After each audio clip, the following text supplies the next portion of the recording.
topic that I would talk about is common not just to founders, but to many one of us. And it is more so about my confession as a bad parent. So my name is Chandrima. I founded a tech company called Bento that was acquired by Grab. And I have been in the industry for about 25 years. I have 2 children, daughters. Really grateful to be among here with all of you.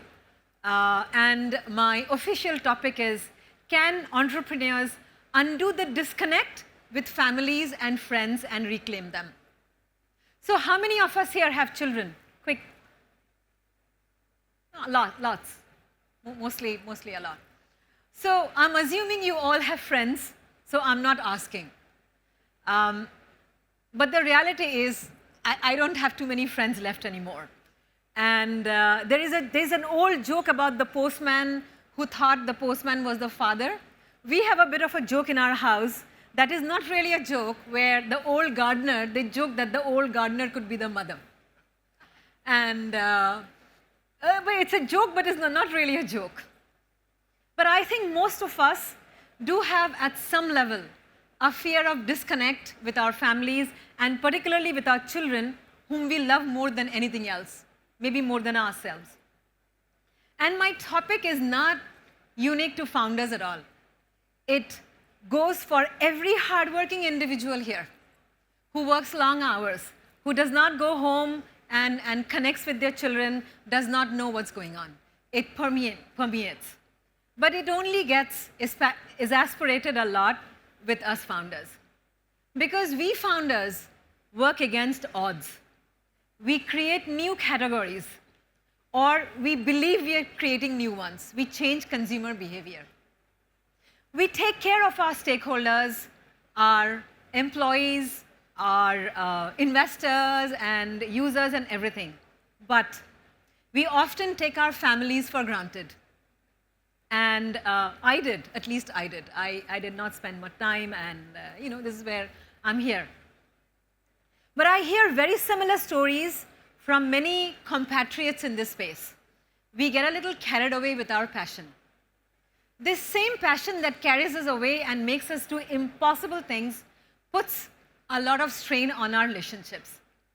Now here on this stage, I'm not preaching entrepreneurship. I'm not teaching how not to be a bad parent or how to make friends.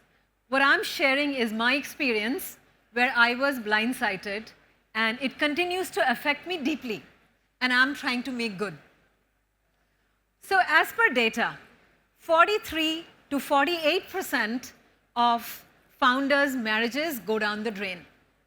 I mean, the recent examples of Jeff Bezos and Bill Gates, it further puts light on the matter. What we don't see is the impact on the children, because there is no media coverage on that. Children don't go about giving interviews, unlike angry spouses. So when I was building Bento, I was on the road a lot. I used to work long hours, and any time that I had, I used to just sleep. And I used to just sleep a whole lot, just to recover. And whenever I would catch up with people, I would have conversations not beyond my own business. And I ran like there was a tiger chasing me. And I'm not kidding about that. So you all know what that means for friendships. We tend to get transactional, for the lack of a better word. Now coming to the family, I'm not divorced yet. And I have a very supportive partner. But when I started my own journey, what I thought was I will have some control on my time. But the reality was too different. I knew it would be intense, but the loss of control on my time was very harsh. So when this reality struck, then I did some problem solving and logistics. And all along, we spoke about co-parenting.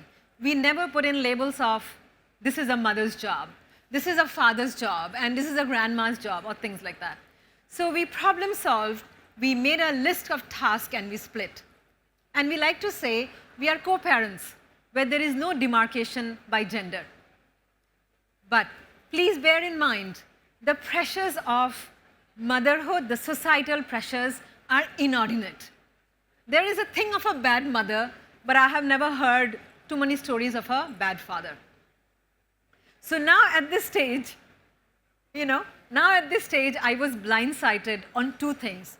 One is I had very, very few real friends. The second was I was increasingly distancing myself from my children who were in their formative years and even now in their formative years. I didn't attend PTA meetings.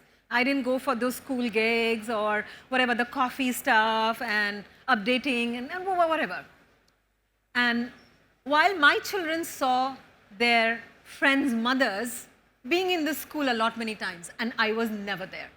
Now my husband was doing a full-time job and also trying to, do all the stuff that I wasn't there for. So, I thought we were managing okay. The kids were happy, healthy, going to school, and I thought my ability to problem solve had solved this as well. What I missed out on, I took care of the physical needs, and I missed out on the emotional needs. Now that I have time on my hands, I realize, to much sadness, that my children don't reach out to me anymore. When they want to go out to buy books, they ask for the father. Even when they want them to, they're quite big, huh? Even when they want them to be put to bed, they don't ask for me. It hurts. I was trying to make, amends and trying to get back into their life. So a wise friend of mine said, oh, drive them around. They cannot run away from you. They cannot do their own thing. They cannot play computer games. They will talk to you. But we were talking about how was school, how was your friend. We didn't have much topics to talk about. So a few months ago, I was driving them to some random place in the evening, and I asked her, what homework do you have? Because that's the topic that I have. So she said, why do you ask? Why do you care? And if you really care, you go to the school app and you check. But anyways, where have you been? So it really hit me hard. I have no topic. Then when I'm trying to make friends, I get a smack on my face. Now, there were a lot of messages in it. And this wasn't an outlier. I was getting this in drips and drabs very, very regularly. And of course, feeling very low. So after all these misses and wanting to be a friend, buying them stuff, being a beg friend or whatever, I decided to change course. And I wanted to be, I didn't want to be their beg friend. No, somebody who gives them money to buy stuff or to buy Nintendo chips or whatever. So my question was, how to build a relationship where my past performance, or rather the lack of it, wasn't a focus. So what I did, 3 things. 1, I started up for night classes on calligraphy. My handwriting is terrible. I'm a Philistine. And then we go to the track and field and we do certain things. So we are trying to build memories from scratch. And that is the lesson to myself. Do not focus on what I did not do or what I wasn't there. I'm trying to build from a plane where there is no data to say that I wasn't there. And then we are trying to do a few other things. Now with my friends, I know I have become transactional, but transactional is good. There is more meaning to it. We do not hang around much, but there is more sense and objective in that efficient relationship, and I have embraced that. Well, I'm still in the deep hole where my children are concerned, but I know that I'm making progress. And as I look back, about 5 years, my word to myself is, there is no tiger chasing any one of us, ever. It is our own internal tiger. Everything can be a well-placed marathon and does not have to be a series of hard-to-breathe sprints. So, organizers, Naveen, Sagari, very well done on organizing this. This is first to the FinTech Festival. And I hope that I shared something with you that may matter at some level or the other in your lives. And not an oft-spoken topic as far as founders are concerned. Thank you very much. Thanks for your time.